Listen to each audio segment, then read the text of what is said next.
Everyone knows that the Elder Scrolls V Skyrim is the game of all time. It has a gripping story, jaw-dropping visuals, and beautifully well thought out and written characters. It even has thousands of ways to defeat your foes, such as sword, axe, big axe, mace. You thought I was going to say big mace, huh? No, idiot. We use warhammers here. Besides the physical damage you can deal, there are also a variety of spells for you to use, like fire, biggerest fire, and tons more. But there is one fighting style that is missing: hand-to-hand. Unlike Morrowind and Oblivion, Skyrim has no form of sensually caressing your enemy's face with your knuckles. This is stupid for multiple reasons, but the most important reason is that it's stupid. I am going to attempt to beat the entire main quest this way though, because it's my channel and I can do what I want. I will also be adding 2 extra challenges. In addition to fighting barehanded, I will not level up once, and I will be naked the entire run. I also won't equip any armor in the game. Now is the part where I'm held at gunpoint to say the title of the video. Can you beat The Elder Scrolls V Skyrim without weapons, armor, or leveling up? It was a day like any other. I was being brought to my execution for setting the local orphanage on fire. Before I got to the chopping block, I had to create my character. I chose a Khajiit as my race because their claws do more unarmed damage than any other. Gave him a really cool name and watched a guy get decapitated. It was now my turn. My excitement quickly ended as some giant black birds started raining flaming rocks on everyone. Chaos ensued. Fire was being spewed everywhere. Bodies were flung into the air. Got my wrist slit, found some rebels, killed some rebels, specifically by slamming their skulls into the ground, took some potions, discovered a BDSM dungeon, fisted a woman to death, quickly became overran by giant arachnids, got the jump scare of my life, displayed my epic stealth expertise, and I was now in the snowy plains of Skyrim. I set off for Riverwood, killed a man who did absolutely nothing wrong to me, and I set off for Riverwood. Once I got there, I talked to the blacksmith, who told me to go to Whiterun to warn the Jarl about the dragons. I ran as slow as I possibly could, stole the produce of a hard-working man just trying to get by, and invaded the Jarl's home without any sort of permission. I'll not stand idly by while the dragon burns my hold and slaughters my people.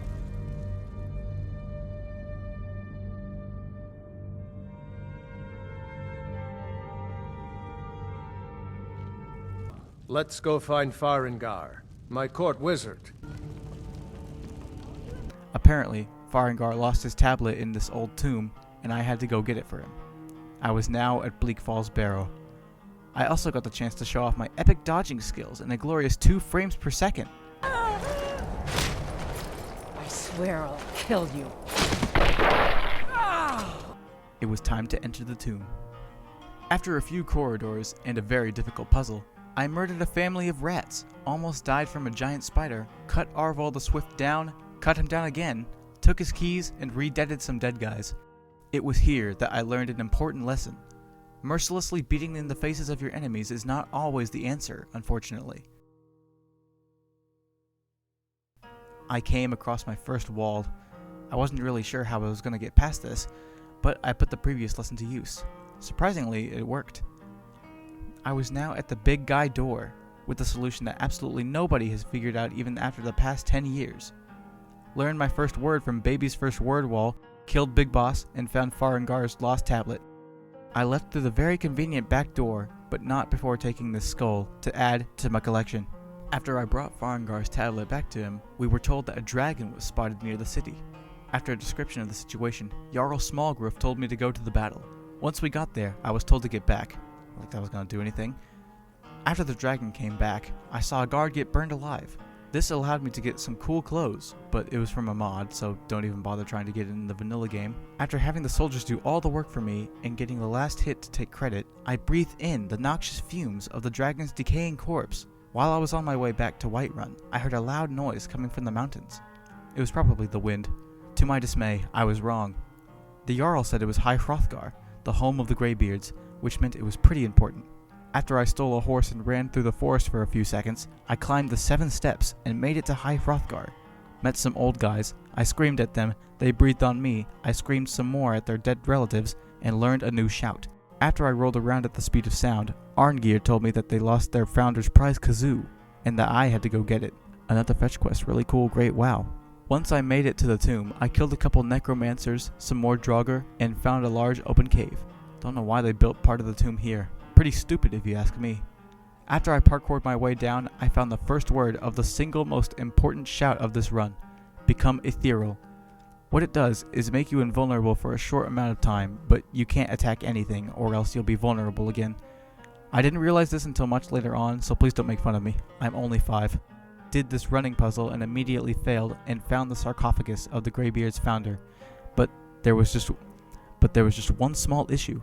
There was no kazoo. Just a piece of paper telling me to go to the inn at Riverwood. Once I got there, my room was broken into by the innkeeper, Delphine. She gave me the kazoo, but told me to come with her to talk. Once I arrived in her secret cam studio, she told me that she somehow knew about my super screams, and that she wanted to watch me kill a dragon. Once we got to the dragon's location, we saw Alduin, the giant bird from the beginning, ripping a fat cloud over his friend's grave. The cloud was too strong for me, and for the laws of nature, since his previously deceased friend broke out of the ground.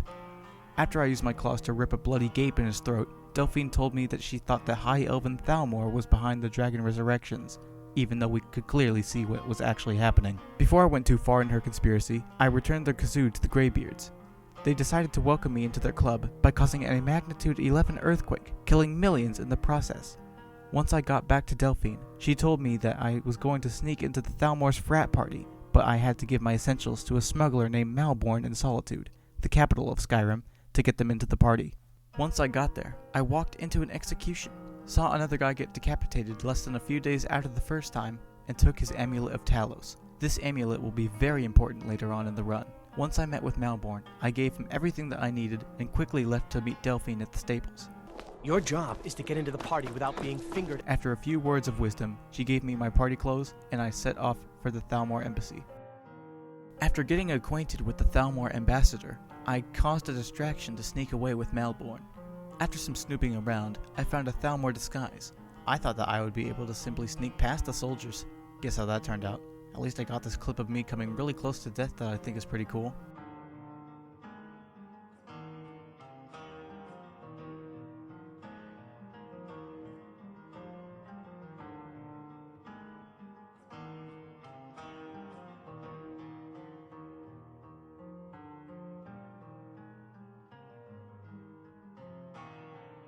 After getting past the rest of the security, I was in the main offices.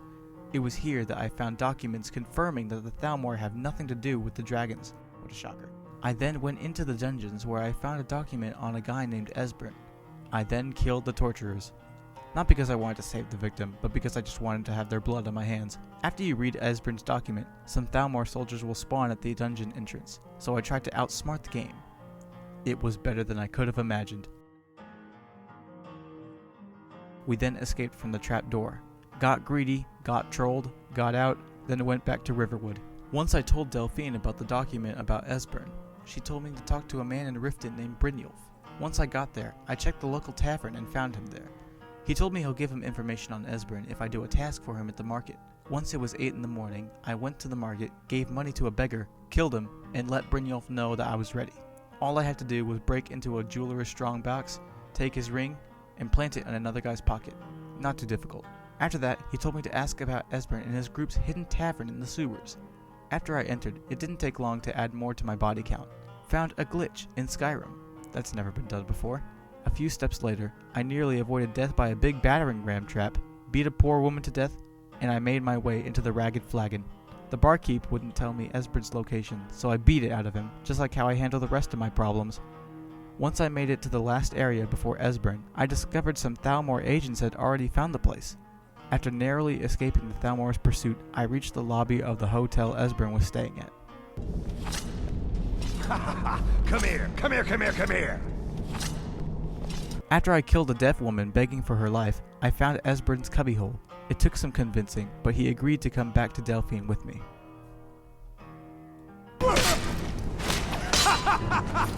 You wish to defeat me?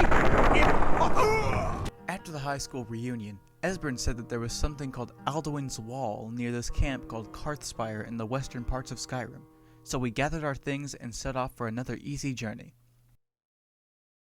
As soon as we got there, we were bombarded with mages and a dragon. For some reason, unbeknownst to me, I tried to take it on by myself. It didn't go too well. After a few minutes of screaming and crying, we finally made it into the cave, and some fireballs later, we were at the ruins entrance. After a couple of puzzles, I slit my wrists for real this time in order to open the door. It was now time to look over Adderall's chalkboard. In a few observations, we discovered that I would need a shout to defeat Alduin, so I had to go back to the Greybeards. Of course they didn't know it, why would they? Instead, I had to talk to their leader at the peak of the mountain. Before I left, they taught me how to scream away the clouds and mist. It actually worked pretty well. That was a stupid line to write. Of course it would, it's needed to progress through the story. A few annoying and frustrating deaths later, I discovered that the Greybeard's leader, Parthenax, was actually a dragon. Since nothing can be easy, he didn't know the shout either. He told me that I could learn it by looking back in time with an Elder Scroll 5 Skyrim.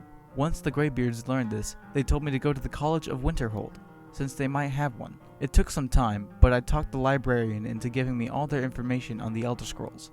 I asked about this one book that read like it was written by a crack addict with the mind of a third grader.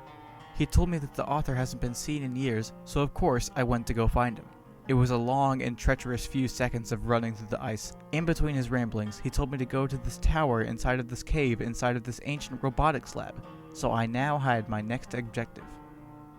After almost killing myself by jumping off a bridge, I went inside the lab's entrance, killed some automated arachnids, a mentally deranged member of my feline family, and made it to the oil-stained lobby.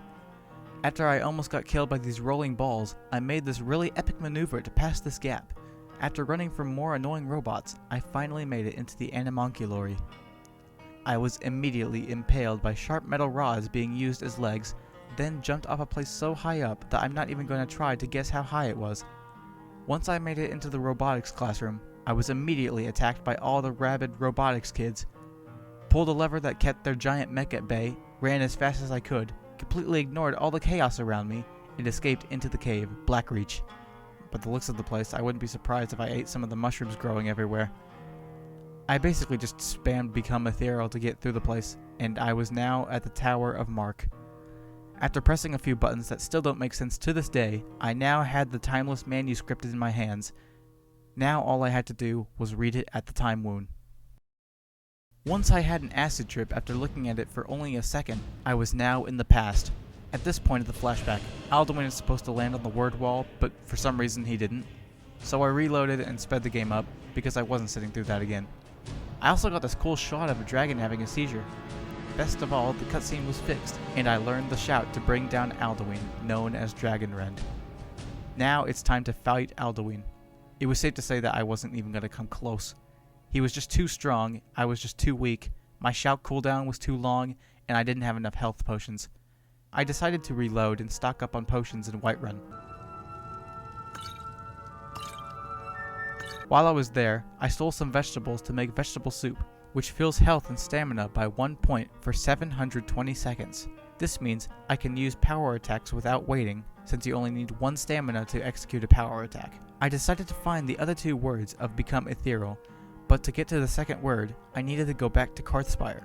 Of course, the dragon was still there, so I had to put an end to it right there. It would help to have the dragon soul anyway, since they're needed to learn words. After it bit off my head 3 times, we killed each other at the same time.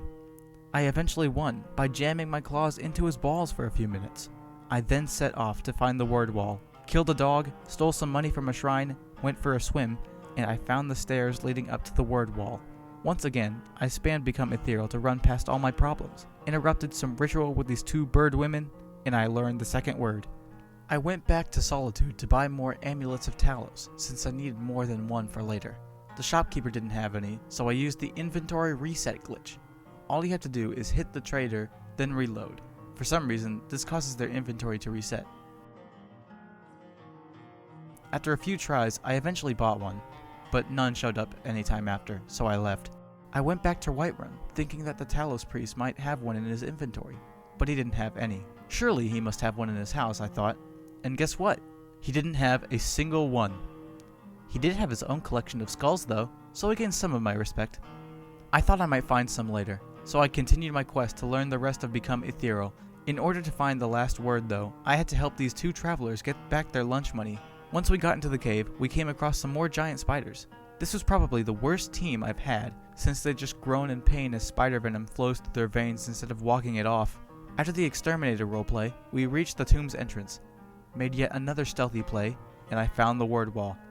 I had two choices: take the enemies head on or avoid damage like a coward. I chose to avoid damage like a coward. Remember when I said that I thought I would find some amulets while traveling? Well, that was a complete lie. So I went back to Whiterun to do the duplication glitch. But first, I needed a follower. I chose Uthgerd the Unbroken, but before she would come with me, I would need to beat her in a brawl. It was trivial at best. Now came the time to duplicate the amulets. There's a much longer list of steps than the inventory reset glitch, so I'll go over them with the whole class. First, you have to drop the item that you want to duplicate, then make your follower pick it up, then make your follower wait. After that, leave the city, immediately re-enter it, take your items back, then repeat the process however many times you want. I only needed 5 amulets though, so I was done here. Don't forget your follower though, you'll need them for later. Now that I had 5 amulets, I needed to join the companions. You could also join the Volkihar vampires instead, but for this challenge I couldn't, since the Dawnguard questline starts at level 10. After I spoke to their leader, Kodlak, I had to prove that I could fight by hitting Vilkas only 3 times. After checking the place out, the Chad of the group, Skjor, told me to go with Farkas to get a piece of their founder's axe back. I decided to buy a horse for myself so I could always have one wherever I go. It was a lot better than going on foot. Once we entered the tomb, we found evidence of someone already being there, but I was sure it wasn't important. After absolutely destroying some Draugr, we found an Old Norse sacrifice place. Suddenly, I trapped myself within a cage and needed Farkas' help. But before he could do anything, a group of furry hunters showed up to try to kill me. Thinking that enough was enough, Fork had revealed himself to be a Gigafurry. This was probably too much for the hunters to take in, since they all started killing each other.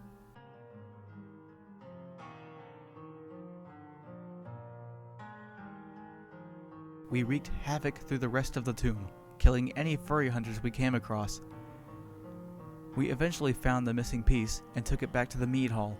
After I was formally accepted into the chess club, I did some more odd jobs. Skjor must have liked my work ethic so much that he invited me to meet him in a dark, secluded area.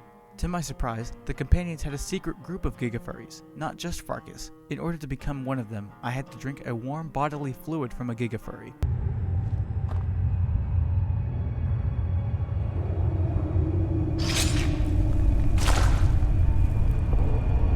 Once I drank the blood, I woke up outside as my Ultra Gigafurry form.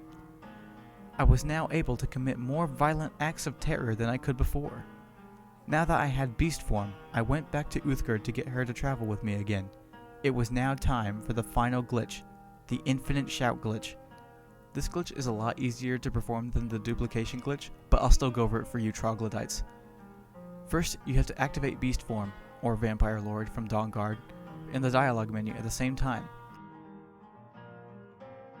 Then give your follower 5 amulets of Talos. This is why I needed exactly 5. Then simply re-equip them all. This causes your shout cooldown to always be at 0, since all 5 amulets of Talos lower it by 20% each. You can now shout without having to wait for the cooldown. Now it's time to go fight Alduin. Again.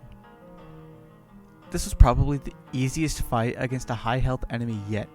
Since I had unlimited shouting, I could just spit out Dragon Rend to stun him so he can't execute any attack. But before I defeated him properly, he fled back to the Nordic afterlife, Sovngarde. Parthenax suggested that we could use Whiterun's palace to capture one of Alduin's henchmen to get the location of his portal. After telling this to the Jarl, he refused to help until the civil war was halted with a peace council. Oh yeah, there's a civil war going on too. I quickly went to Solitude to talk with generic red faction guy. He agreed. Then I went to Windhelm, killed a racist, then talked with generic blue faction guy, and he agreed. I attended the school board meeting, with everyone's favorite Jarl of course. I then learned the name of Alduin's side piece so I could call him. It was now time to go to Whiterun one last time. I told Jarl Smallgrove that I was ready to trap the dragon. I then screamed his name to the heavens, saw a man get thrown by a dragon a second time, and successfully trapped the fire-breathing dragon with what basically was a wooden beam. I told him I'd be his best friend, and he agreed to take me to Alduin's portal at Skulldafn. Once I reached Skulldafn, I did what I've always done. Run past any and all signs of threat or danger. Almost melted once I reached the door, lined up a bunch of Draugr for a cool clip and immediately died. Solved some puzzles, killed my last spiders, ran past a fire trap, which is pretty cool, killed Guy at the end, ran past the Dragon Priest and straight into the portal, and I made it into Sovngarde. This was it. I was at the home stretch. Although I couldn't see 2 feet in front of me, I ran as fast as I could. Saw a third man get thrown by a dragon in less than a week, which is great because that beats my personal record. I then talked to Sun, the god of trials. He told me that I wasn't allowed in until I passed a test that I didn't study for. I tried using unrelenting force against him, but he didn't even flinch. But this is the part where Become Ethereal helped me the most. I would simply wait until he finished an attack, swipe at him a couple of times, become ethereal, and repeat the process. He eventually gave up because of my cheating and let me in anyway. After speaking with the Old Nord heroes, we charged back into the mists. We screamed at the clouds a few times, and the final battle had begun. It was painfully easy since I had unlimited Dragon Rend. I'll be honest here, the fight with Sun was harder than this. It was literally just the last fight with 3 people helping me. But it looked cool when he died, I guess.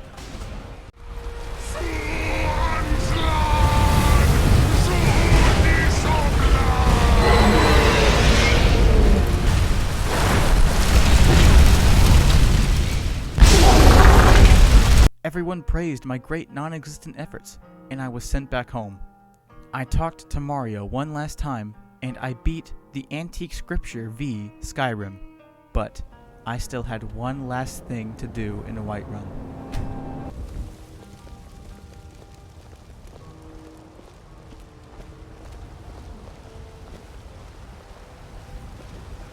Oh, it took years, but I earned my way to the top. I own Chilfaro Farm, you see. Very successful business, obviously.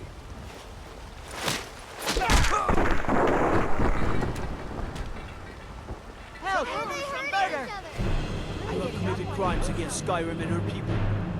You have paid with your blood.